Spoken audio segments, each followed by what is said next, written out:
Teman-teman, mari kita lanjutkan serial Buke Xiansu ke jilid yang ke-8. Teman-teman, Qin Liang memegang erat-erat lengan Sumoinya dan membiarkan dirinya diseret oleh beruang itu. Binatang itu mengajaknya setengah paksa berlompatan dan berlarian ke gunung es lain yang berdekatan. Baru saja mereka melompat ke atas gunung es lain itu, tiba-tiba terdengar suara keras dan gunung es di mana mereka berada telah pecah berantakan menjadi keping-keping kecil. Kiranya gunung es itu ditabrak oleh gunung es yang lain. Dan hal ini agaknya telah diketahui oleh si beruang tanpa melihat datangnya gunung es yang tak tampak dari situ. Ternyata binatang itu hanya diperingatkan oleh nalurinya yang tidak ada pada manusia. Qin Liang berdiri dengan muka pucat, kemudian dia merangkul beruang itu. Terima kasih, kakak beruang. Kiranya engkau malah menyelamatkan kami berdua. Akan tetapi Swat Hong merasa tidak senang. Tuhan, mari kita segera pergi dari sini. Tempat ini amat berbahaya. Lihat, gunung es tadi hancur dan itu perahu kita kelihatan dari sini. Untung tidak hilang. Marilah, Suheng. Nanti dulu Sumoy. Aku harus mencarikan daun obat untuk mengobati luka-luka di tubuh beruang ini. Apa perlu apa? Kita bisa celaka di sini. Sumoy, dia telah menyelamatkan nyawa kita. Begitu kan? Engkau pun tadi telah menyelamatkan nyawanya ketika kau mengusir burung-burung Nazar itu, bukan? Aku melihat dari jauh. Berarti sudah terbalas semua budi. Begitu bukan? Marilah Suheng. Oh, tidak Sumoy. Kita tinggal di sini dulu sampai aku selesai mengobatinya. Swat Hong menjadi marah. Agaknya kau lebih sayang beruang betina itu daripada kepada aku, Sumoy. Akan tetapi Swat Hong sudah berlari pergi. Dia berloncatan di atas pecahan es dan menuju ke perahu mereka, meloncat ke dalam perahu dan mendayung perahu itu pergi dari situ. Qin Liang menjadi bingung dan hampir membuka mulut menegur. Akan tetapi dia membatalkan niatnya karena maklum bahwa hal itu percuma saja. Beruang itu mendengut-dengut dan menciumi kepalanya. Enci beruang. Betapa sukarnya menyelami watak wanita. Aku telah membuat hatinya kecewa dan marah. Akan tapi bagaimana hatiku dapat tega meninggalkan engkau yang terancam bahaya maut oleh lukamu? Qin Liang lalu mengajak beruang itu mencari daun. Karena perahu sudah dibawa pergi Swat Hong, maka terpaksa dia mencari pulau yang masih ada tumbuhannya dengan jalan berloncatan dari batu es lainnya. Kalau jaraknya terlalu jauh, beruang itu menggendongnya dan membawanya berenang ke batu es lainnya, atau kadang-kadang Qin Liang menggunakan sebongkah es yang mengambang sebagai perahu. Didayung dengan tangannya yang kuat. Akhirnya telah melalui perjalanan yang amat sukar. Dapat juga dia menemukan pulau yang masih ada tumbuhannya. Di pulau kecil itu dia mulai mengobati luka-luka beruang itu sampai sembuh.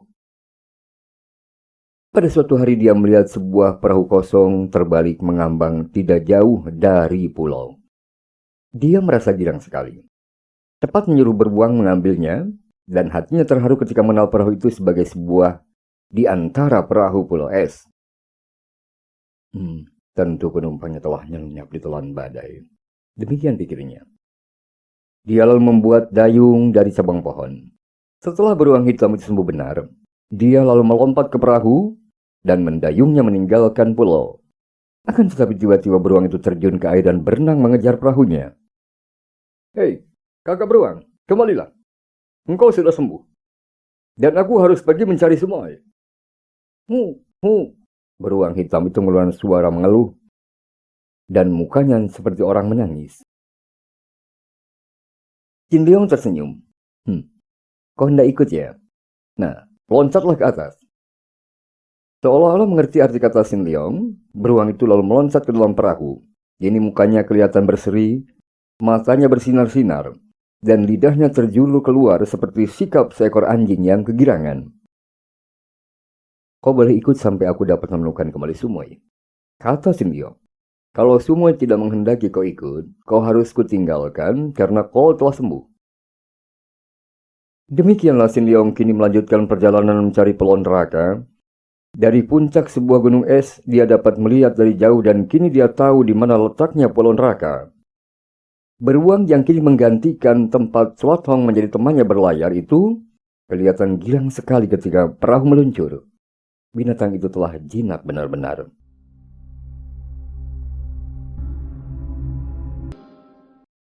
Setelah kini dia mengenal kembali keadaan dan tahu di mana letaknya Pulau Neraka, perjalanan dapat dilakukan dengan cepat. Setelah dekat dengan Pulau Neraka, dia menyaksikan sesuatu yang membuatnya terheran dan merasa tegang. Sebuah perahu besar kelihatan mendarat di Pulau Neraka. Jelas bukan perahu Pulau Neraka yang kecil-kecil. Perahu itu besar sekali. Perahu layar yang hanya dipergunakan untuk pelayaran jauh.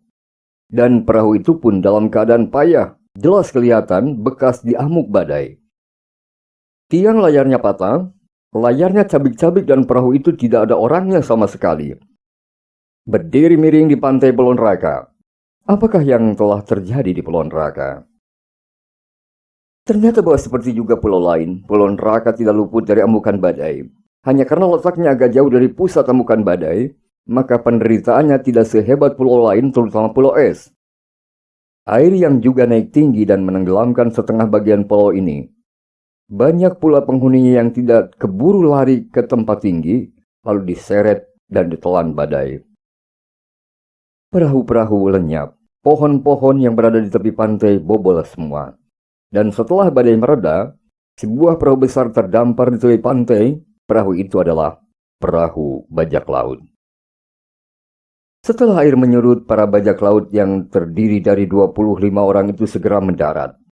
Mereka itu kelelahan dan kelaparan, bahkan ada 5 orang di antaranya mereka tewas ketika badai mengamuk, sehingga jumlah mereka hanya tinggal 25 orang itulah.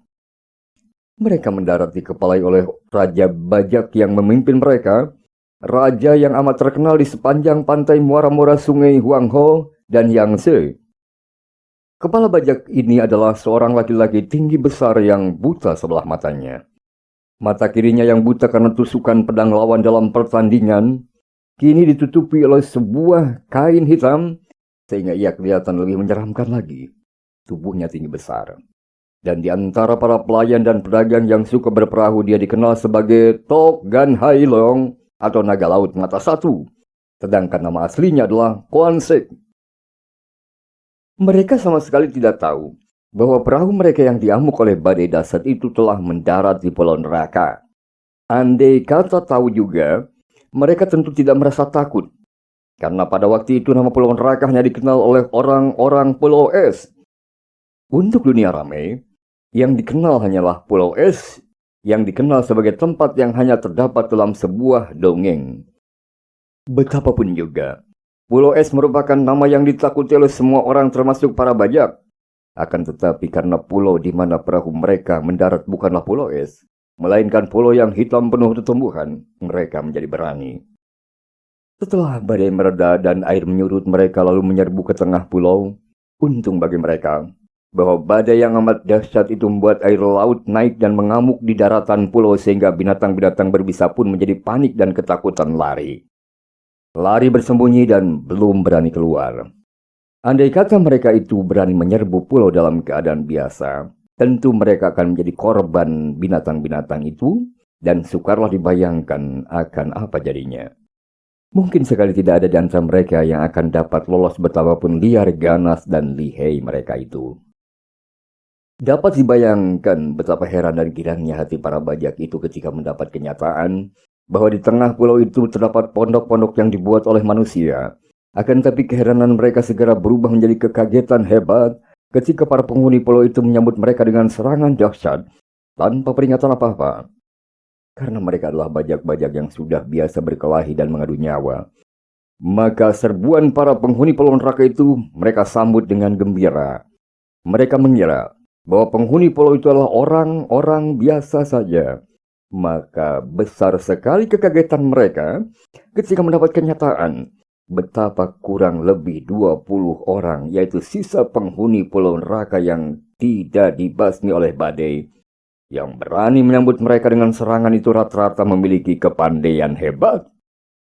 Terjadilah perang tanding yang seru dan mati-matian. Bajak laut pimpinan Tok Gan Hai Long itu pun bukan orang yang biasa, melainkan penjahat-penjahat pilihan yang selain kuat dan ganas. juga rata-rata pandai ilmu silat. Tok Gan Hai Leong Son Hek sendiri adalah seorang ahli bermain senjata ruyung yang ujungnya merupakan sebuah bola baja yang berat dan keras. Ia memiliki seorang pembantu yang sebetulnya adalah suteknya atau adik seperguruannya sendiri yang bernama Choa Lioko, seorang ahli pedang yang lihai sekali.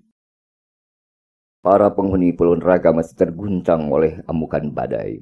Bahkan ketua mereka, Oh Kong Ek, sedang menderita sakit hebat. Semenjak penyerbuan pasukan Pulau Es yang dipimpin oleh Han Tiong, Oh Kong Ek jatuh sakit.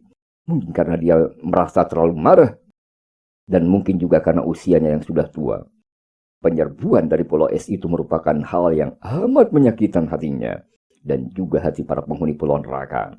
Mendatangkan rasa dendam yang lebih mendalam.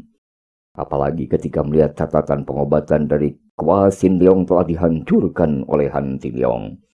Hati Ong Kong Ek merasa sakit sekali. Untung masih ada beberapa macam obat yang masih dihafal olehnya. Akan tapi sebagian besar telah dibasmi oleh Raja Pulau Es yang marah itu. Pada saat bajak laut menyerbu, Oh Kong Ek tidak dapat bangun dari tempat tidurnya. Dia dijaga dan dirawat oleh cucunya, Oh Son Chu. Maka dapat dibayangkan betapa kaget hati kakek itu ketika anak buahnya yang datang melapor bahwa pulau baru saja diamuk badai. Kini disebut oleh pasukan bajak laut yang ganas dan rata-rata memiliki kepandaian tinggi.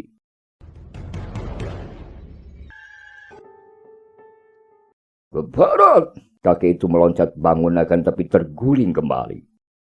Suan Chu segera memegang lengan kakeknya, membantunya untuk rebah kembali. Tenanglah Kongkong, biarlah aku yang keluar untuk membantu teman-teman membasmi bajak laut yang tidak tahu diri itu. Oh Kong Ek terpaksa hanya mengangguk saja karena dia sendiri masih tidak kuat untuk bangun apalagi bertempur. Hati-hatilah Suan Chu. Dia percaya akan kepandaian cucunya yang tentu akan dapat mengusir bajak-bajak laut yang biasanya hanya terdiri dari orang-orang kasar itu. Dengan pedang di tangan, Suan Chu lalu berlari keluar. Ia melihat anak buahnya sudah bertanding mati-matian melawan bajak-bajak yang ganas. Di sebelah sana terlihat seorang wanita Pulau Neraka yang digeluti oleh dua orang laki-laki kasar, sampai wanita itu menjerit-jerit. Namun dua orang laki-laki itu malah tertawa-tawa dan merobek-robek pakaian wanita itu. Suan Chu menjadi sangat marah. Dia mengeluarkan teriakan marah. Tubuhnya yang ramping mencelat ke depan. Pedangnya menyambar. Dan dua orang bajak yang sedang memperkosa wanita itu roboh dengan leher terkuak lebar. Wanita itu cepat membereskan pakaiannya, menyambar goloknya, dan seperti seekor harimau kelaparan, dia membacoki tubuh dua orang bajak tadi. Melihat sepak terjang Suan Chu yang kembali untuk sudah merobohkan dua orang bajak, Tok Gan Hai Long Kong Sek dan Choa Lingku dibantu oleh beberapa orang bajak lain cepat mengepung dan mengeroyoknya. Namun Suan Chu mengamuk hebat dan pedangnya berubah menjadi segulung sinar terang yang menyambar dahsyat, membuat dua orang pimpinan bajak itu terkejut bukan alang kepalang dan harus memainkan senjata dengan sangat hati-hati agar jangan sampai mereka menjadi korban kedahsyatan sinar pedang yang dimainkan oleh darah jelita itu. Lepas sulaikan!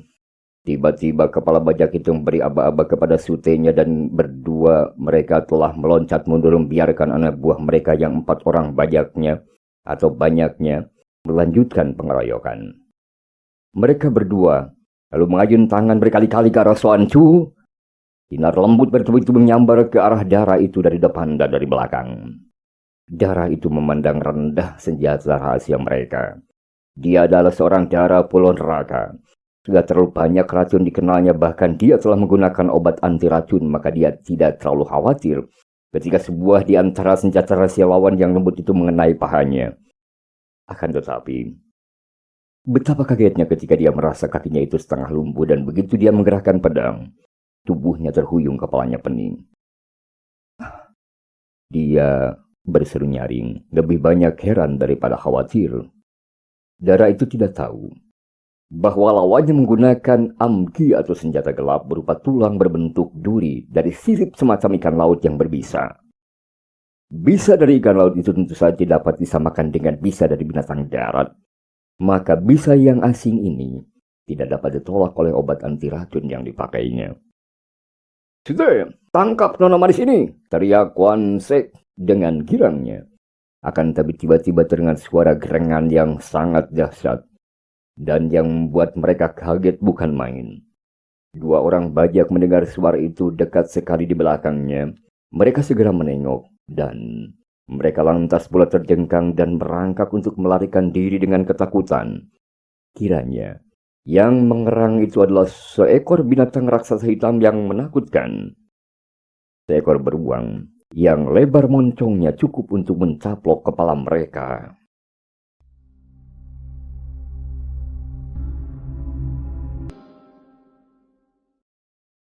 Teman-teman, Jin Lion yang datang bersama beruang itu cepat meloncat mendekati Xuan Chu. Ia merampas pedang itu dari tangan Dara dan menodongnya dengan tangan kiri. Kemudian sekali meloncat dia telah berada di punggung beruang. Lengan kirinya memeluk dan menjaga tubuh Xuan Chu yang dipangkunya karena Dara itu telah pingsan. Sedangkan tangan kanan menggerakkan pedang Dara itu sambil berseru, "Kakak beruang, lawan mereka yang berani mendekat." Beruang itu menggereng-gereng. Ketika melihat dari kiri ada sinar menyambar, yaitu sinar pedang yang digerakkan oleh Choa Lionggu, sute dari kepala bajak, tiba-tiba kaki depan kiri yang kini dipergunakan seperti tangan itu bergerak menangkis, bukan menangkis pedang, melainkan mencengkram kepala Choa Lionggu. Tentu saja orang itu sangat kaget. Cepat ia merendahkan tubuh, membalikan pedang dan siap untuk menyerang lagi. Begitu lengan beruang itu kembali menyambarnya, dia meloncat ke atas dan menusukkan pedangnya mengarah bagian antara kedua mata beruang itu. Cing! Pedangnya terpental dan dia harus cepat melempar tubuh ke belakang. Kalau tidak ingin dadanya robek oleh cakar beruang setelah pedangnya ditangkis oleh Xin Leong tadi. Siut! Senjata ruyung berujung baja di tangan Kuan Sek sudah bergerak menyambar dengan ganas, menghantam punggung beruang hitam dengan kecepatan kilat dan dengan tenaga dahsyat. Cring! Tang! Dua kali senjata berat itu ditangkis oleh Shen Leong, dan dua kali pula kepala bajak itu berseru kaget karena telapak tangannya hampir terkupas kulitnya dan terasa panas serta perih. Pada saat Kuan Sek terbelah dan terheran, beruang itu sudah membalikan tubuh sambil kaki depannya yang kanan menampar. Kepala bajak itu mencoba menangkis, namun senjata terlepas dari pegangannya, dan beruang itu sudah menubruknya, bahkan siap mencengkram ke arah lehernya. "Kakak beruang, jangan!" Xin Liong membentak. Beruang itu terkejut dan ragu-ragu, sehingga kesempatan itu dapat dipergunakan oleh Kuan Sek untuk meloncat jauh ke belakang. Dia dan pembantu utamanya, Choa Lionggu, berdiri dengan muka pucat memandang pemuda yang menunggang beruang itu, membawa pergi tubuh Dara jelita yang pingsan. Biarpun pedang masih berada di tangannya, Choa Lionggu tidak lagi berani menyerang. Dia maklum bahwa selain beruang raksasa itu amat kuat, juga pemuda itu memiliki kepandaian yang luar biasa sekali, teman-teman. Xin Liong merasa bingung dan gelisah menyaksikan pertempuran hebat itu. "Hentikan pertempuran!" Dia berseru berkali-kali, namun percuma saja. Para bajak laut dan penghuni Pulau Neraka adalah orang-orang kasar yang pada saat itu sedang marah, mereka sukar untuk dibojok.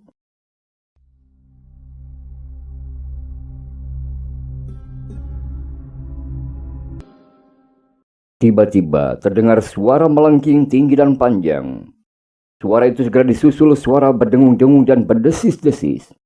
Dapat dibayangkan betapa kagetnya hati Xin Liong ketika dia melihat datangnya binatang-binatang kecil yang berbisa.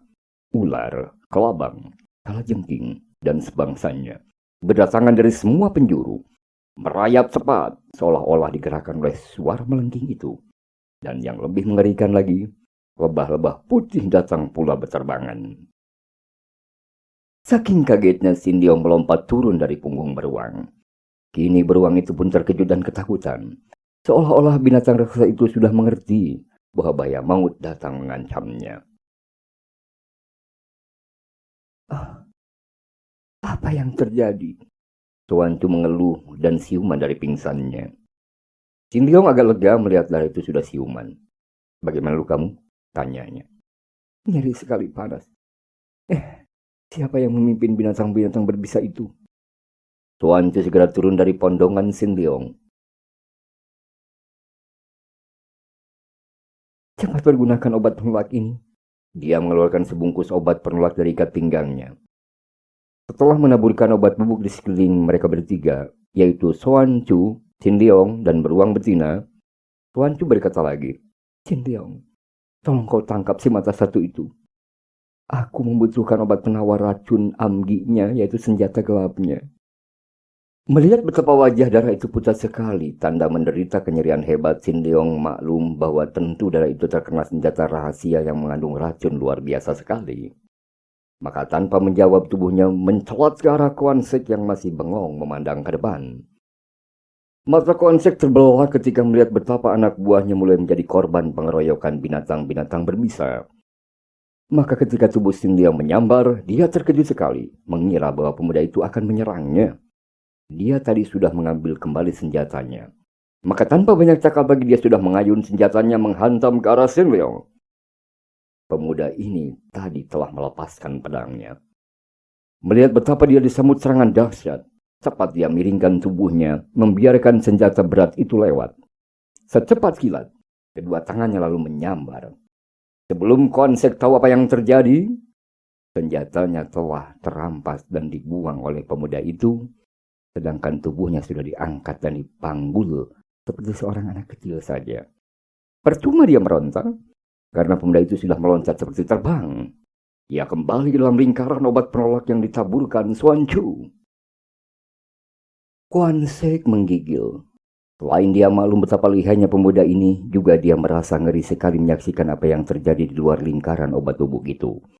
Terdengar jerit dan pekik mengerikan. Orang-orang pulau neraka telah mundur dan menonton sambil tertawa-tawa. Akan tapi anak buah bajak laut itu menghadapi penyerangan binatang-binatang berbisa dan sama sekali mereka tak berdaya. Apalagi penyerangan lebah-lebah putih membuat mereka panik. Mengerikan sekali melihat mereka berkelojotan merintih-rintih dan menangis menggerang-gerang karena tidak tahan menderita rasa nyeri yang menyengati sekujur tubuh. Cepat bertindak. Halo mereka Sanjo. Sin Leong berkata dengan alis berkerut. Biarpun yang dikeroyok binatang-binatang itu adalah kaum bajak, namun dia tidak dapat menyaksikan peristiwa mengerikan itu. Tuan Chu menggeleng kepala. Tidak mungkin. Mereka digerakkan oleh suara melengking itu. Suara apa itu? Siapa yang menyanyikan? Tuan Chu tersenyum dan menggigit bibirnya menahan rasa nyeri. Pahanya seperti dibakar dan rasa nyeri menusuk-nusuk jantung. Siapa lagi? Satu-satunya orang yang dapat melakukannya hanyalah Kong Kong. Darah itu roboh pingsan lagi dalam rangkulan Sin Leong. Aduh, celaka. Binatang-binatang itu. Tok Gan Hai Leong Kuan Sek menggigil. Dia hendak lari dari tempat itu ketika melihat bagaimana pembantunya Choa Liok Gu sudah sibuk memutar pedang untuk berusaha mengusir lebah-lebah putih yang mengeroyoknya. Kalau keluar dari sini, engkau pun akan mengalami nasib yang sama. Kata Sin Leong menunjuk ke arah lingkaran putih dari obat penolak. Binatang-binatang itu tidak berani memasuki lingkaran ini. Kuan Sek memandang dan matanya terbelah ngeri, melihat betapa ular-ular beracun yang bermacam-macam warna itu benar saja membalik lagi ketika mendekati garis lingkaran. Bahkan lebah-lebah putih yang terbang, yaitu terbang dekat, agaknya mencium bau penolak itu dan mereka itu pun terbang membalik, mengamuk dan menyerang para bajak yang berada di luar lingkaran. Saking ngerinya melihat betapa Choa Liok Gu menjerit dan roboh karena kakinya tergigit oleh seekor ular. Kemudian betapa pembantunya yang juga merupakan sutenya melolong-lolong dan bergulingan dikeroyok banyak sekali binatang yang mengerikan. Kepala bajak ini tak dapat lagi menahan dirinya dan dia menjatuhkan diri berlutut. Sin Leong sendiri merasa ngeri menyaksikan peristiwa yang terjadi di sekelilingnya. Kalau saja dia dapat melihat Ou Kong E, tentu dia akan meloncat dan memaksa kakek itu untuk menghentikan pekerjaannya yang kejam, membunuh para bajak seperti itu. Akan tetapi celakanya suara itu melengking tinggi dan sukar diketahui dari mana datangnya. Bahkan kakek itu pun tidak nampak. Pula, mana mungkin dia berani meninggalkan Tuan Chu yang pingsan itu bersama kepala bajak. Maka pemuda itu merasa jantungnya seperti disayat-sayat menyaksikan pembunuhan yang amat kejam itu. Melihat betapa 24 orang bajak laut menemui kematian secara mengerikan, berkelojotan dan melolong-lolong. Akhirnya suara jeritan mereka makin lemah dan berubah seperti suara binatang disembelih. Kemudian tubuhnya tidak berkelojotan lagi, dan binatang-binatang kecil berbisa yang kelaparan itu masih menggerogoti kulit dan daging mereka. Kemudian tampaklah Kong Tocu Pulau Neraka. Kakek ini datang ke tempat itu sambil merangkak dengan susah payah. Tubuhnya kelihatan lemah dan kurus. Mukanya pucat dan sambil merangkak dia meniup sebatang alat tiup terbuat dari bada batang alang-alang menyerupai suling kecil. Pantas saja suaranya melengking tinggi dan aneh.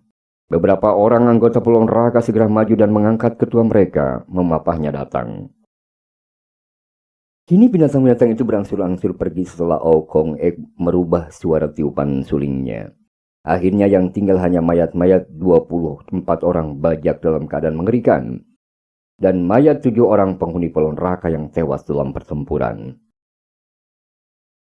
Wah, engkau pula yang menolong cucuku, Tai Hiap. Kong dituntun anak buahnya datang mendekat. Sin Leong mengerutkan alisnya. Tocu, sungguh kejam engkau membunuh mereka seperti itu. Kakek itu terbelang. Aku kejam. Dan mereka ini? Dia menuding ke arah mayat-mayat para bajak laut. Dan hei, siapa dia ini?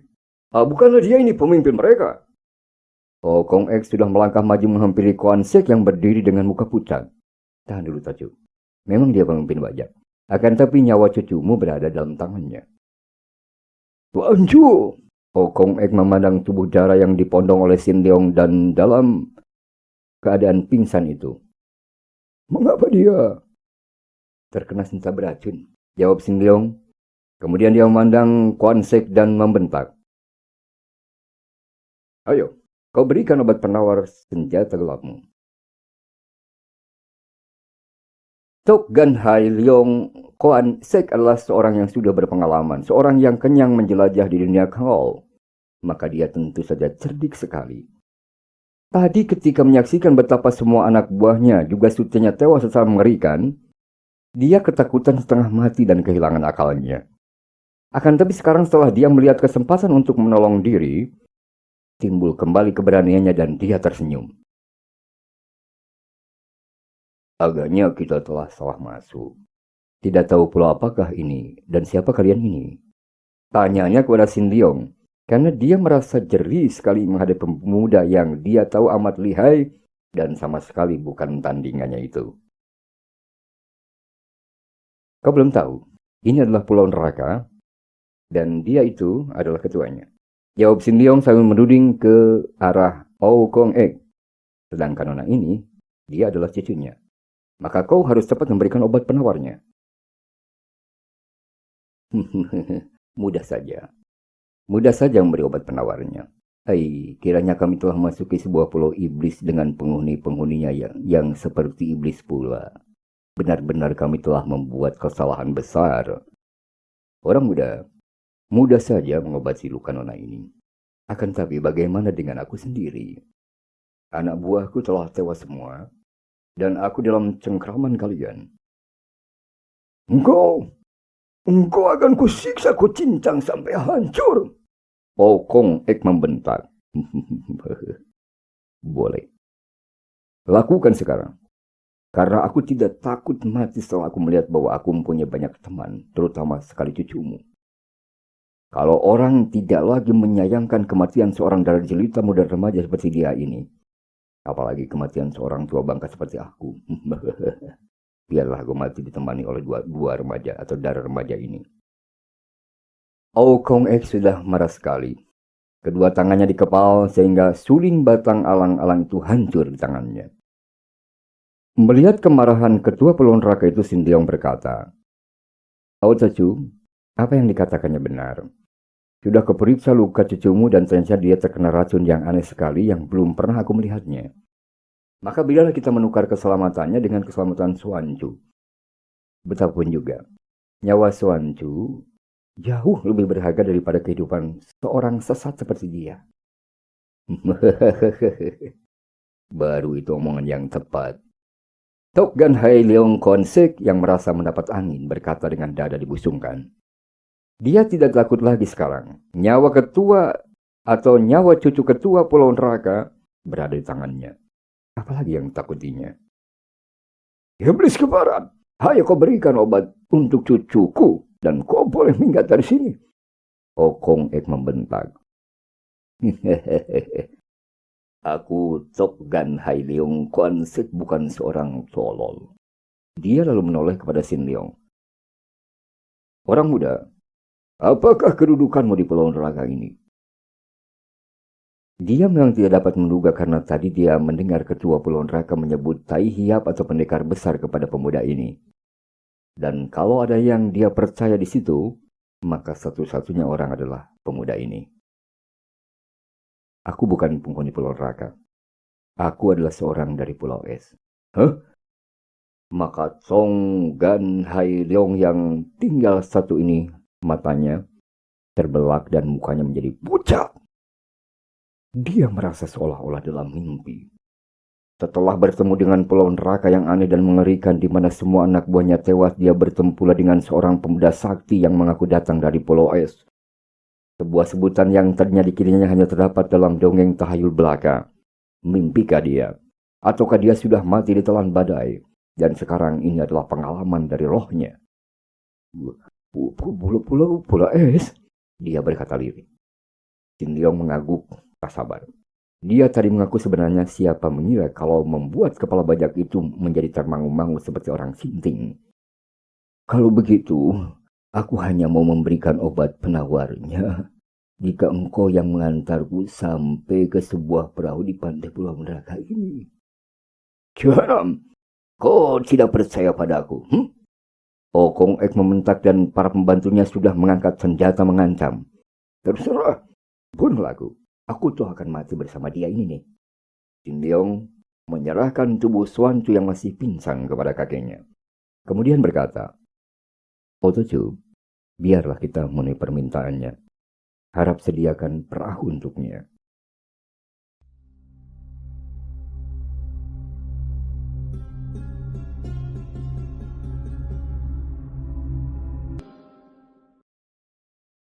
Teman-teman, terpaksa Okong Ek menggerakkan kepalanya, memberi isyarat kepada anak buahnya, kemudian memandang kepada kepala bajak itu dengan mata mendelik.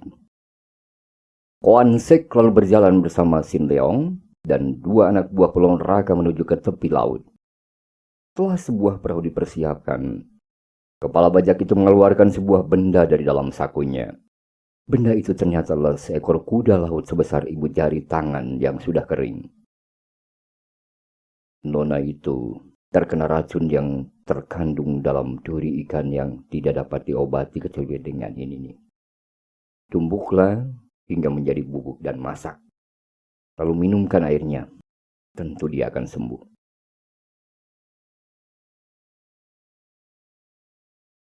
Sin Leong mengerutkan alisnya. Sudah banyak pengetahuannya tentang pengobatan, akan tapi tentu saja belum pernah dia mengenal rahasia racun yang keluar dari dalam lautan. Dia menyerahkan bangkai kuda laut kering itu kepada dua orang penghuni Pulau Neraka sambil berkata, berikan ini kepada Otocu, suruh menumbuk halus dan masak dengan air. Kemudian minumkan kepada Nona. Bagaimana hasilnya supaya cepat melapor ke sini? Aku menunggu di sini. Dua orang itu menerima kuda laut mati dan berlari masuki pulau. Sedangkan Sin Leong lalu duduk di tepi pantai dengan sikap tenang. Kau tidak membiarkan aku pergi? Koan Sek bertanya penuh khawatir.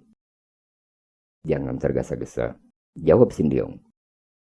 Aku harus yakin dulu bahwa obatmu benar-benar manjur. Baru aku akan membolehkan kau pergi. Bukankah itu adil namanya? Koan Sek menghela napas dan menjatuhkan diri duduk di dalam perahu. Dia maklum bahwa kalau melawan, dia tidak akan menang. Dia pasti sembuh. Dalam keadaan seperti ini mana aku berani main-main. Sin Leong diam saja. Kepala bajak itu menggunakan mata tunggalnya untuk memandangi pemuda itu penuh selidik.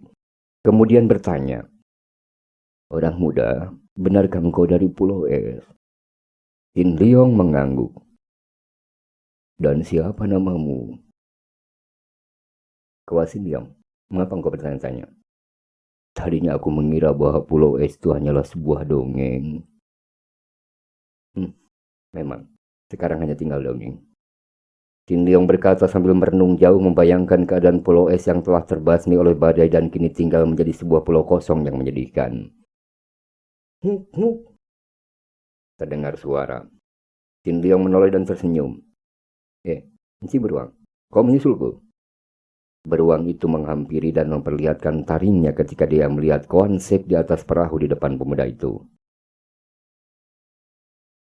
"Binatang yang hebat," Koan Sek berkata dan bulu tengkuknya berdiri. Pemuda ini seperti bukan manusia biasa, bahkan mempunyai binatang peliharaan seperti itu. Kau bilang tadi tinggal dong, apa maksudmu?" "Tidak apa-apa, lupakanlah," kata Sindiong sambil mengelus beruang yang sudah bertiarap di depannya. "Orang muda Sehua, Tai Hiap, kenapa kau mau membebaskan aku?" Sindiong mengangkat muka memandang. Kepala bajak itu menjadi lebih heran lagi ketika betapa pandang mata pemuda itu sama sekali tidak membayangkan kebencian atau permusuhan dengannya. "Mengapa tidak? Engkau pun membebaskan Soancu." Tin Liong menengok dan tampaklah dua orang tadi datang berlari-lari. "Wajah Hiap, Nona sudah sembuh." Tin Liong mengangguk kepada Kuan Sek. "Pergilah, cepat. Lebih cepat lebih baik. Dan harap kau jangan sekali-kali mendekati pulau ini." Kuan Sek menjawab, "Terima kasih. Satu kali pun sudah cukuplah." Dia mengkririk. "Pulau iblis seperti ini siapa yang ingin melihatnya lagi?" Dia lalu menggerakkan dayungnya dan perahu meluncur cepat meninggalkan pulau neraka. Ketika Sin Liong bersama beruangnya tiba kembali ke tengah pulau, benar saja bahwa Son Chu telah sembuh sama sekali dari pengaruh racun. Hanya luka di pahanya yang tinggal, dan luka itu sudah diobati pula oleh kongkongnya. Para penghuni pulau neraka sedang sibuk menyingkirkan mayat-mayat yang bergelimpangan mengerikan itu, dan Sin Liong lalu diajak masuk ke pondoknya oleh Au Kong Ek dan Son Chu. "Iya, lagi-lagi engkau yang datang menolong kami," kata Au Kong Ek. "Kalau engkau tidak segera datang, entah bagaimana dengan aku, mungkin aku sudah mati." Sin Liong, kata Suan Chu dengan mata bersinar-sinar penuh kagum dan terima kasih. "Mengapa Tochu dan kau masih bersikap sungkan terhadap aku? Bukankah kita ini sahabat? Kedatanganku bukan hanya kebetulan saja. Aku datang dengan maksud yang sama seperti setahun yang lalu, yaitu mencari Sumoy. Apakah dia tidak datang ke sini?" Suan Chu dan kakeknya memandang kaget dan juga heran. Dan di dalam pandang mata Oh Kong Ek terkandung rasa hati tidak senang. Tin Liong maklum akan ketidaksenangan hati kakek itu, maka dia menarik napas panjang. Harap saja Tochu tidak menyangka yang bukan-bukan terhadap Sumoy. Apa yang dilakukan oleh Suhu di sini sama sekali tidak ada sangkut pautnya dengan Sumoy, kata Sin Liong. "Oh, jadi Tai Hiap sudah tahu apa yang diperbuat oleh Han Tiong di sini." Sin Liong mengangguk. "Aku dapat menduganya. Tentu dia marah-marah karena putrinya pernah ditahan di sini." "Bukan hanya marah-marah," kata Suan Su mengepal tinju. "Orang itu sombong sekali. Dia menghina kakek. Biarpun tidak melakukan pembunuhan, tapi dia memukul semua orang." "Kau juga dipukulnya?" Tin Liong bertanya. "Tadinya melihat aku seorang wanita dan masih muda, dia tidak memukulku. Akan tapi karena melihat kakek dipukul, aku menyerangnya dan aku roboh oleh tamparan. Dia memang sakti, akan tapi ganas dan kejam.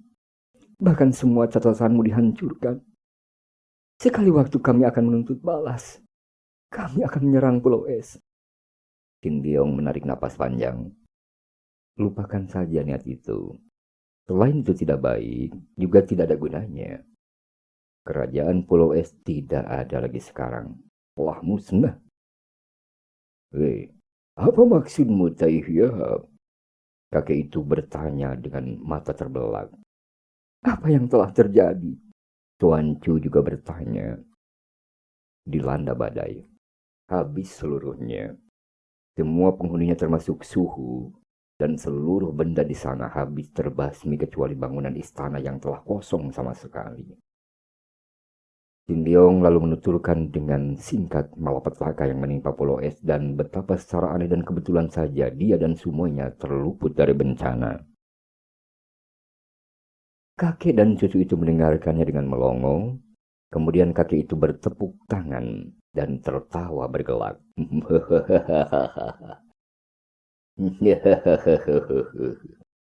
Dendam ratusan tahun lenyap dalam sekejap mata. Kami orang-orang buangan yang dianggap berdosa, dianggap dikutuk Tuhan, malah masih dapat hidup melanjutkan riwayat. Sedangkan penghuni Pulau Es yang suci dan agung, kaum bangsawan yang tinggi, sekali sapu saja musnah. Siapa yang lebih dilindungi Tuhan? Hanjong, tanpa kami bergerak, engkau dan kerajaan lenyap sudah.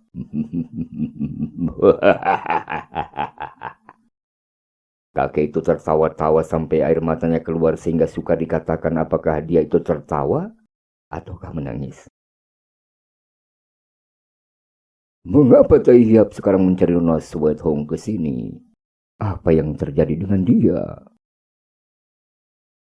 Jin Liong lalu menceritakan niat perjalanannya bersama Swat Hong, yaitu untuk mencari ibu Swat Hong yang sampai kini tidak diketahui berada di mana.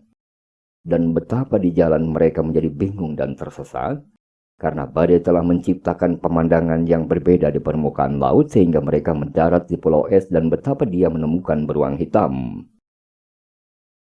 Sumoy berangkat melanjutkan perjalanan mencari Pulau Neraka karena disangkanya ibunya berada di sini.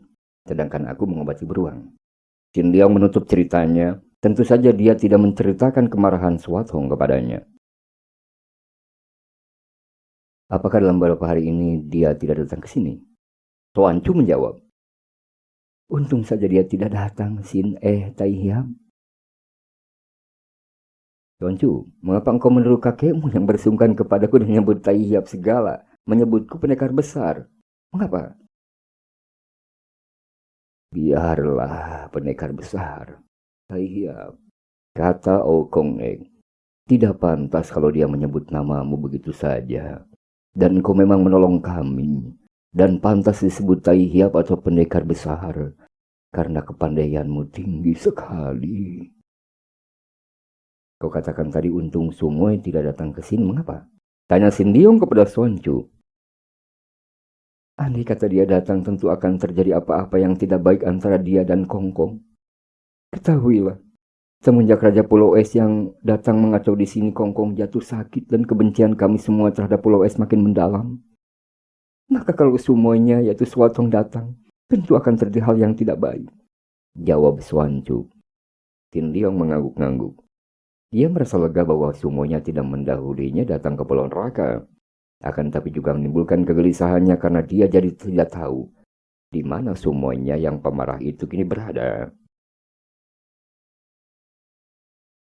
Bajak-bajak laut itu dari mana datangnya? Dan mengapa mengacau di sini? Tanyanya. Entah. Tahu-tahu mereka muncul dan perahu besar mereka terdampar di tepi pulau. Oh, agaknya mereka juga diamuk badai ya. Mungkin, jawab Suan Chu bimbang. Kemudian dia melanjutkan. Kami diserang selagi Kong Kong sakit. Kong Kong tidak dapat turun dari pembaringan. Maka aku yang menggantikannya. Aku keluar menyambut mereka. Akan tapi karena kurang hati-hati karena memandang rendah amgi mereka, aku hampir celaka. Kalau tidak ada engkau yang datang di waktu yang tepat, Tai Hiap. Akan tapi akhirnya biarpun sakit, Kongkongmu dapat membunuh semua bajak laut itu. Jin Liong bergidik ngeri mengenangkan kematian para bajak itu. Kakek itu terbatuk-batuk. Bajak-bajak itu saja kalau aku tidak sakit. Kalau Suantu tidak memandang rendah dan kalau para penghuninya tidak baru saja diamuk badai, tidak ada artinya bagi kami. Kalau binatang-binatang pulau neraka tidak bersembunyi ketakutan sehabis diamuk badai, mana mereka mampu masuk? Sudahlah, sekarang saya hendak menyampaikan permohonan yang amat penting bagi Tai Hiap. Tocu, di antara kita yang sudah menjadi sahabat perlu apa banyak sungkan lagi? Kalau ada sesuatu, katakan saja. Mana perlu menggunakan permohonan lagi? Jawab Sin Liang. Akan tetapi, teman-teman, tiba-tiba kakek itu turun dari bangkunya dan menjatuhkan diri. Dia berlutut di depan Sin Liang. Tentu saja pemuda itu menjadi sibuk sekali.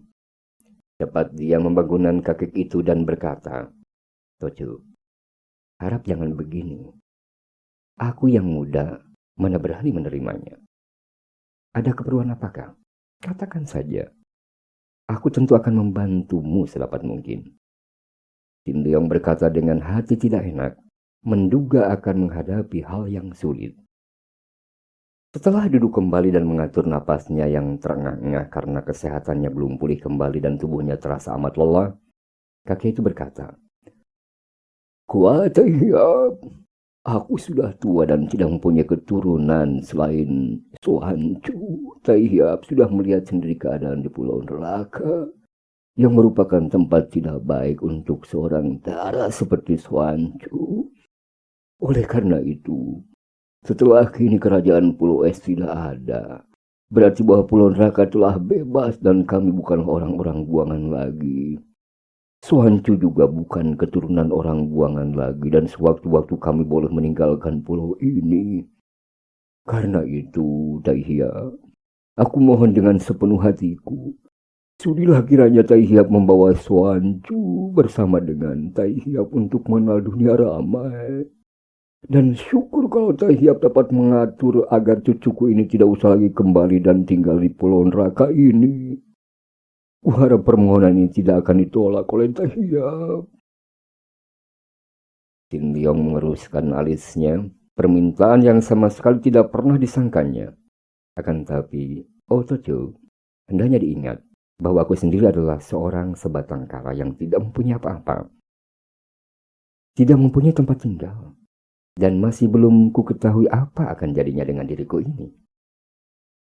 Kalau Tai Hiap merantau, bawalah dia pula merantau. Kemana saja aku sudah pasrah sepenuhnya.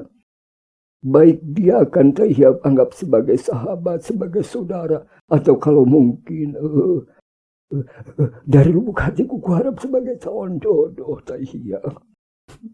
Aku sudah merasa lega dan senang Tai Hiap. Asal dia tidak tersiksa tinggal di Pulau Neraka ini Tai Hiap. Sin Liang merasa sukar untuk menolaknya. Akan tapi juga berat untuk menerima. Maka dia pun menoleh ke arah Suancu dan berkata, soal ini sebaiknya kita serahkan kepada Suancu sendiri. Kalau memang dia suka merantau meninggalkan pulau ini, tentu saja aku tidak berkeberatan mengadakan perjalanan bersama. Akan tapi hal ini bukan berarti bahwa aku menerima usul perjodohan, Tocu. Dan sewaktu-waktu dia boleh pergi kemana saja. Jadi aku tidak terikat oleh perjanjian apapun juga. Tai Hiap, jangan khawatir. Memang aku sejak dulu tidak kerasan tinggal di sini. Hanya karena kedudukanku sebagai seorang keluarga buangan saja yang mencegah aku meninggalkan Pulau Neraka. Sekarang aku telah bebas. Dan betapapun juga, aku akan pergi dari sini. Hanya kalau bersama Tai Hiap tentu hati Kongkong akan merasa lebih aman. Dan juga untukku sendiri yang tidak berpengalaman, melakukan perjalanan bersamamu merupakan hal yang menyenangkan sekali. Aku hendak pergi mencari ayahku Tai Hiap. Dan aku pun hendak mencari Suatong dan ibunya. Kalau begitu mari kita mencari berdua. Siapa tahu dalam mencari sumaimu itu, aku dapat bertemu dengan ayahku.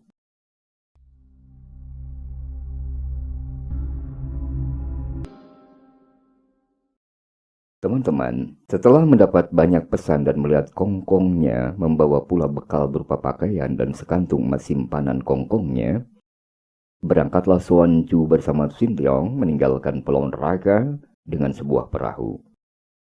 Selama hidupnya yang 15 tahun itu belum pernah Xuan Chu meninggalkan pulau. Maka setelah perahu meluncur jauh, dan dia hampir tidak dapat melihat lagi kongkongnya, bersama semua sisa penghuni Pulau Neraka yang mengantarnya sampai ke pantai, Xuan Chu tak dapat menahan bercucurannya air matanya. Xuan Chu, mengapa kau menangis? Kalau kau tidak tega meninggalkan kakekmu, masih belum terlambat untuk kembali. Kata Xin Leong yang sebetulnya merasa tidak enak sekali memikul kewajiban ini. Biarpun dia tidak terikat sesuatu, namun sedikit banyak dia dibebani keselamatan darah ini. Kalau darah ini wataknya seaneh Swat Hong, dia tentu akan menjadi lebih pusing lagi. Tidak, Tai Hiang. Aku hanya merasa hatiku perih meninggalkan tempat yang sejak lahir menjadi tempat tinggalku ini. Orang sedunia boleh menyebutnya Pulau Neraka. Akan tapi setelah aku berangkat meninggalkan pulau itu, terasa olehku bahwa di situ adalah surga.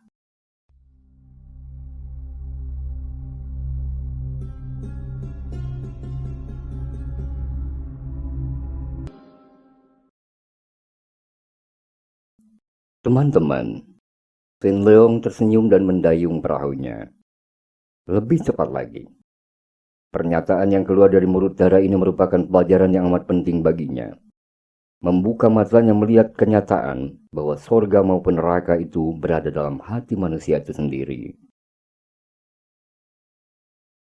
Betapapun indahnya suatu tempat, kalau tidak berkenan di hati akan merupakan neraka.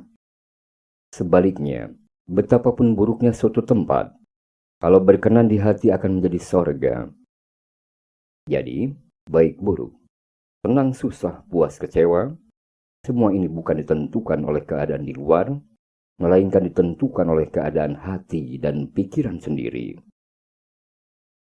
Keadaan di luar merupakan kenyataan yang wajar, dan hanya pikiranlah yang menentukan dengan menilai, membandingkan, maka lahirlah puas, kecewa, senang, susah, baik, buruk, dan lain-lain hal yang saling bertentangan itu.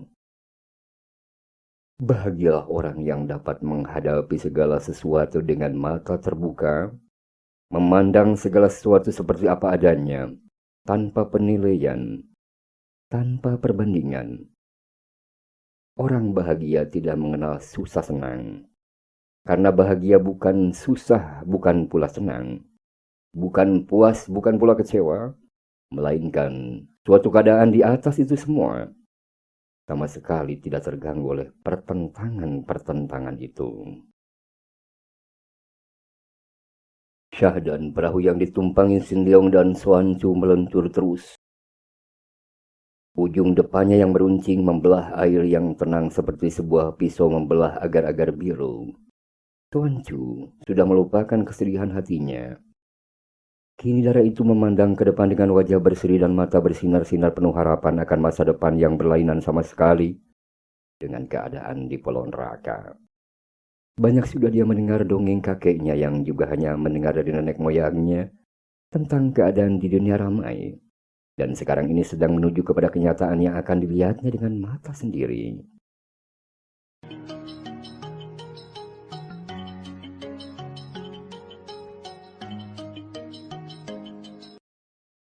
Teman-teman, pusat perkumpulan Pat Jiu Kaipang atau perkumpulan pengemis tangan 8 berada di lereng pegunungan Heng San. Dari luar tempat itu memang pantas disebut pusat perkumpulan pengemis karena hanya merupakan tempat di dataran tinggi yang dikelilingi pagar bambu yang tingginya hampir 2 kali tinggi orang. Pagar yang butut dan bambu-bambu mengingatkan orang akan tongkat bambu yang biasa dibawa oleh para pengemis. Akan tapi kalau orang sempat menjenguk di dalamnya, dia akan terheran-heran menyaksikan sebuah rumah gedung yang pantas juga disebut sebuah istana kecil, yang berdiri megah dan mewah sekali. Inilah tempat tinggal Pat Jiu Kai Ong, si raja pengemis yang menjadi ketua Pat Jiu Kai Pang di lereng Heng San. Pat Jiu Kai Ong sudah berusia kurang lebih 70 tahunan. Akan tapi dia masih kelihatan tangkas dan belum begitu tua. Sungguh pun pakaiannya selalu butut. Sebutut tongkatnya sama sekali tidak sesuai dengan keadaan gedungnya. Hanya kalau hari sudah menjadi gelap, maka berubahlah Raja Pengemis ini. Pakaiannya diganti dengan pakaian tidur yang layaknya dipakai seorang pangeran. Dan mulailah kehidupan yang berlawanan dengan keadaan hidupnya di waktu siang. Berbeda jauh seperti bumi dan langit. Di waktu siang, dia lebih patut disebut seorang pengemis kelaparan yang berkeliaran di sekitar rumah gedung itu. Akan tapi di waktu malam, dengan pakaian indah dan tubuh bersih, dia bersenang-senang makan minum dengan hidangan serba lezat dan mahal. Dilayani oleh 5 orang selirnya yang muda-muda, cantik dan genit. Pat Jiu Kai Ong tinggal di dalam istananya yang mewah, akan tapi dikelilingi pagar bambu yang tinggi, sehingga tidak tampak dari luar. Ia tinggal bersama 5 orang selirnya, 5 orang pelayan, dan selusin anak buahnya yang merupakan para pengawalnya. Selusin orang ini tentu saja merupakan tokoh-tokoh dalam Pat Jiu Kai Pang, karena mereka adalah pembantu yang boleh diandalkan atau juga murid-murid tingkat 1 dari Raja Pengemis itu. Para pengawal itu melakukan penjagaan siang malam secara bergiliran dan mereka tinggal di dalam rumah samping di kanan kiri istana ketua mereka. Adapun Pat Jiu Kai Pang mempunyai anggota yang banyak dan yang tersebar luas di kota-kota. Dengan mengandalkan nama besar perkumpulan ini, terutama sekali nama besar Kai Ong, para anggota itu dapat mengumpulkan sumbangan-sumbangan besar dan sebagian daripada hasil sumbangan ini mereka setorkan kepada Pat Jiu Kai Kong. Inilah yang membuat Raja Pengemis ini menjadi kaya raya dan hidup mewah. Selusin orang pembantunya selain pengawal dan penjaga istana juga bertugas untuk turun tangan mewakili ketua mereka apabila ada cabang yang kurang dalam memberi setoran. Pat Jiu yang sudah hidup makmur jarang meninggalkan istananya di Hengsan. Hanya urusan besar saja yang dapat menariknya pergi meninggalkan tempat yang amat menyenangkan hatinya itu.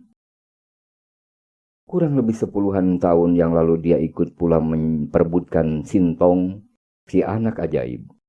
Pada waktu itu dia ingin cepat-cepat menyempurnakan ilmu yang sedang diciptakan dan dilatihnya, yaitu ilmu Hia Chiang Hoat Sud atau ilmu sihir tangan darah. Jika pada waktu itu dia berhasil merebut Sintong, tentu dalam waktu 1 tahun saja ilmunya akan sempurna. Akan tapi karena seperti diceritakan di bagian depan, dia gagal dan Sintong dibawa pergi oleh Pangeran Han Tiong dari Pulau Es. Maka dia harus mengorbankan puluhan orang bocah dan disedot darah serta sumsumnya. Kini dia telah mahir dengan ilmu hitam yang sangat mengerikan. Akan tapi sayangnya, setiap tahun dia harus mengisi tenaga itu dengan pengorbanan bocah. Pada suatu hari pagi-pagi sekali, Pat Jiu Kai Ong seperti biasa meninggalkan kehidupan malamnya yang mewah. Ia berpakaian seperti seorang pengemis berjalan-jalan dalam taman bunga di belakang istananya, membawa tongkat butut dan berlatih silat di waktu embun pagi masih tebal. Tiba-tiba seorang pengawalnya datang menghadap dan melaporkan bahwa ada 3 orang tamu datang ingin bertemu dengan si Raja Pengemis. Siapakah? Pagi-pagi begini sudah datang menggangguku, Pat Jiu Kai Ong berkata dengan alis berkerut. Akan tapi karena merasa penasaran, dia tidak memerintahkan pengawalnya untuk mengusir orang itu, terutama sekali setelah mendengar pelaporan itu bahwa yang datang adalah seorang kakek bersama 2 orang anak muda, seorang darah jelita dan seorang muda tampan. Hatinya tertarik sekali ketika mendengar bahwa kakek itu mengaku sebagai seorang sahabat lama dalam tanda kutip. Ketika dia keluar membawa tongkat bututnya dan bertemu dengan 3 orang itu, Pat Jiu Kai Ong memandang tajam. Dia kagum melihat pemuda yang amat tampan dan pemudi yang amat cantik jelita. Wajah mereka yang mirip satu sama lain menunjukkan bahwa mereka adalah kakak beradik. Pemudanya berusia kurang lebih 16 tahun, pemudinya 15 atau 14 tahunan. Sampai lama pandang mata Pat Jiu melekat kepada 2 orang muda itu, keduanya membuat hatinya terguncang penuh kagum. Dan andai kata dia tidak menahan perasaannya, tentu mulutnya akan mengeluarkan air liur. Barulah dia terkejut ketika mendengar kakek itu tertawa bergelak.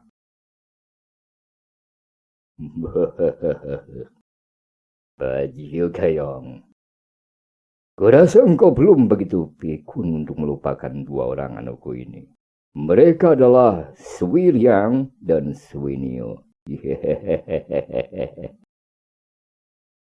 Akan tapi Pat Jiu mengerutkan alisnya, sama sekali tidak mengenal kedua nama ini. Dia memandang dengan mata terheran kepada laki-laki yang berdiri di depannya. Seorang laki-laki berusia kurang lebih 50 tahunan berpakaian sederhana berwarna kuning. Kepalanya yang beruban itu terlindung kain pembungkus rambut yang berwarna kuning pula. Kakek itu tertawa lagi. Wah, Baju Gayong, benar-benar engkau telah lupa kepada kami. Lupa kepada sahabatmu di Lusan ini. Oh. Pat Jiu tertawa. Mukanya berseri dan dia cepat membungkuk untuk memberi hormat. Kiranya sahabat Bu yang datang. Maaf. Mataku sudah lamur saking tuanya sehingga tidak mengenal sahabat baik yang kurang lebih 10 tahun tak pernah aku jumpa. Jadi ini kedua anakmu ya? Dahulu mereka baru berusia 5-6 tahunan. Kecil dan lucu serta berani. Kalau tidak salah, bahkan anak perempuan ini yang dulu menantang Bibu kepadaku ya. Dara berusia 15 tahun yang cantik jelita menunduk dan kedua pipinya berubah merah. Harap Pangcu sudah memaafkan saya. Ai. Ini tentu orang tua Lusan ini yang mengajarinya. Menyebutku Pangcu segala. Pangcu, bukanlah engkau memang ketua dari Panji Kaipang? Mengapa tidak mau disebut Pangcu oleh putriku? Kakek itu berkata. Wah, jangan berkelakar. Anak-anak yang baik sebut saja aku paman. Marilah masuk, kita bicara di dalam. Pat Jiu lalu bertepuk tangan dan para pengawalnya muncul. Hei, lekas beritahukan para pelayan agar mempersiapkan hidangan makan pagi yang baik untuk temanku yang terhormat Lusan Lozin, orang tua dari Lusan, dan 2 orang putri-putrinya. Cepat! Para pengawal itu mundur, dan Pat Jiu menggandeng tangan kakek itu. Sambil tertawa-tawa mereka memasuki istana dan duduk di ruangan dalam menghadapi meja dan duduk di kursi-kursi yang berukir indah. Sambil memandang ke kanan kiri mengagumi keindahan ruangan itu, Lusan Lojin berkata, memuji. Sungguh hebat. Lama sudah aku mendengar bahwa Pat Jiu tinggal sebuah istana yang megah. Kiranya keadaan di sini melampaui segalanya yang telah kudengar. Hebat sekali. Sejak tadi Pat Jiu merayapi tubuh pemuda dan pemudi itu dengan pandangan matanya. Dia kagum bukan main, melihat darat cantik jelita dan pemuda yang tampan serta gagah itu. Kau terlalu memuji sahabat.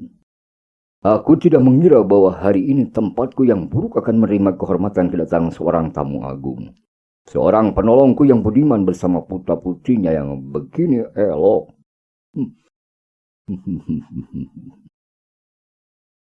Kedua orang tua itu pun lalu bercakap-cakap dengan gembira membicarakan masa lampau. Siapakah kakek ini, teman-teman? Dia adalah Lusan Lojin, seorang ahli silat dan ahli pengobatan yang semenjak istrinya meninggal dunia meninggalkan 2 orang anak. Lalu mengajak 2 orang anaknya itu mengasingkan diri ke puncak Lusan. Di sana dia bertapa sambil mendidik dan menggembleng putra-putrinya. 10 tahun yang lalu setelah gagal merebut Sintong, dalam kekecewaannya Pat Jiu lalu mengamuk di sepanjang jalanan.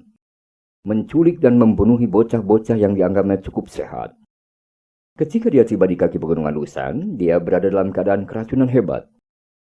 Hal ini terjadi karena dia terlampau banyak membunuh anak laki-laki. Menghisap darah mereka serta sumsum mereka untuk menyempurnakan ilmunya. terlampau banyak melatih diri dengan ilmu hitam, Hiat Chiang Hua Tzu. Hatinya amat penasaran karena dia tidak dapat mengalahkan Han Tiong dan berebut Sintong. Maka dia lupa akan ukuran tenaga sendiri dalam melatih diri dengan ilmu hitam itu. Dia terlampau terburu-buru dan akhirnya bahwa hawa mukjizat dari ilmu itu membalik dan membuat dia terluka dalam, keracunan hebat, sehingga dia terhuyung-huyung dan hampir pingsan ketika tiba di kaki pegunungan Lusan. Dia maklum akan keadaan dirinya, tahu bahwa dia terancam bahaya maut, maka hatinya menjadi khawatir sekali. Kebetulan baginya pada saat itu keadaannya terlihat oleh Lusan Lojin yang sedang turun gunung bersama putra-putrinya yang pada waktu itu masih berusia 6 dan 5 tahun. Sebagai seorang gagah dan berilmu tinggi, Lusan Lojin cepat menolong Pat Jiu Kaiong. Setelah memeriksa keadaan Raja Pengemis itu, dia maklum bahwa Pat Jiu memerlukan perawatan khusus. Maka diajaknya dia ke puncak Lusan. Disitulah diobati oleh Lusan Lojin sampai sembuh. Selama kurang lebih 1 bulan berada di Lusan, Raja Pengemis itu menerima perawatan yang amat baik dari Lusan Lojin. Maka dia merasa berterima kasih sekali dan menganggap pertapa itu sebagai penolong dan sahabat baiknya. Juga dia mengenal 2 orang bocah yang mungil itu. Karena kebaikan hati Lusan Lojin, biarpun dia melihat Sui Liang sebagai seorang anak yang punya darah bersih dan tulang kuat, dia tidak tega untuk mengganggu anak laki-laki itu. Di lain pihak, ketika mendengar bahwa yang ditolongnya adalah Pat Jiu Kaiong, ketua Pat Jiu Kai Pang, Lusan Lojin sangat terkejut. Akan tapi dia menjadi bangga bahwa Raja Pengamis yang namanya terkenal itu menganggapnya sebagai sahabat baik. Maka setelah sembuh, mereka berpisah sebagai sahabat yang berjanji untuk saling mengunjungi dan saling membantu. Tunggu, aku tidak tahu diri dan mengenal budi. Setelah makan minum, Pat Jiu berkata kepada tamunya, sepatutnya akulah yang datang mengunjungi kalian di Lusan. Bukan kalian yang jauh datang mengunjungi aku. Mengapa kau menjadi sungkan begini? Kita bersama telah mempunyai kewajiban masing-masing sehingga tentu saja telah sibuk dengan pekerjaan. Kami pun hanya kebetulan saja lewati kaki pegunungan, yaitu Heng San ini. Maka aku teringat kepadamu dan mengajak kedua anakku itu untuk mendekati pegunungan Heng San mencarimu. Terima kasih sahabat. Engkau baik sekali, Lusan Lojin. Akan tapi kalau boleh aku mengetahui kalian datang dari manakah? Lusan Lojin menarik napas panjang dan menoleh kepada putranya, lalu memandang putrinya seolah-olah minta izinnya. Sui Liang menganggukkan kepalanya kepada ayahnya, kemudian menunduk. Pemuda ini menganggap bahwa Pat Jiu adalah seorang sahabat baik ayahnya. Bahkan seperti saudara sendiri, maka tidak ada salahnya kalau Raja Pengemis itu mengetahui urusannya. Siapa tahu, katanya, Raja Pengemis itu justru dapat membantunya.